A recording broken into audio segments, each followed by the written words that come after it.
काल आपल्या हिवरेतर्फे नारायणगावच्या गावामध्ये साधारण 20 ते 25 एकर ऊसाला आग लागली होती आणि सर्व ऊस त्या ठिकाणी पूर्ण जळीत झाला होता, म्हणजे जळून खाकच झाला होता। आणि जळीत झाल्यानंतर काल साधारण 3 ते 4च्या सुमारास जळीत झाल्यानंतर कारखान्याचे चेअरमन माननीय सत्यशील दादा आणि शेतकी अधिकारी सचिन दादा पाटील साहेब ही सर्व मंडळी या ठिकाणी उपस्थित झाली आणि या सर्व ऊसाची पाहणी केली।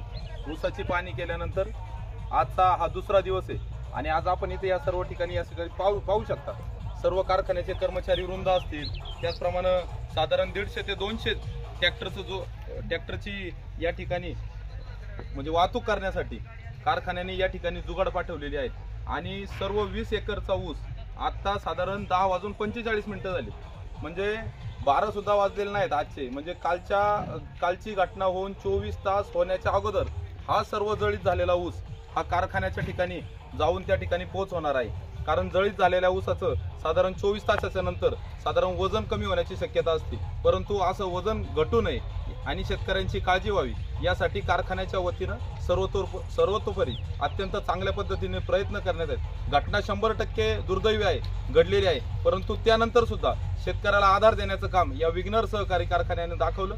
त्याबद्दल मी आमच्या हिवरेतर्फे नारायणगावच्या ग्रामपंचायतीच्या वतीनं आणि सर्व ग्रामस्थांच्या वतीनं विघ्नर कारखान्याचं मनापासून आभार व्यक्त करतो आणि थांबतो। जय हिंद, जय महाराष्ट्र।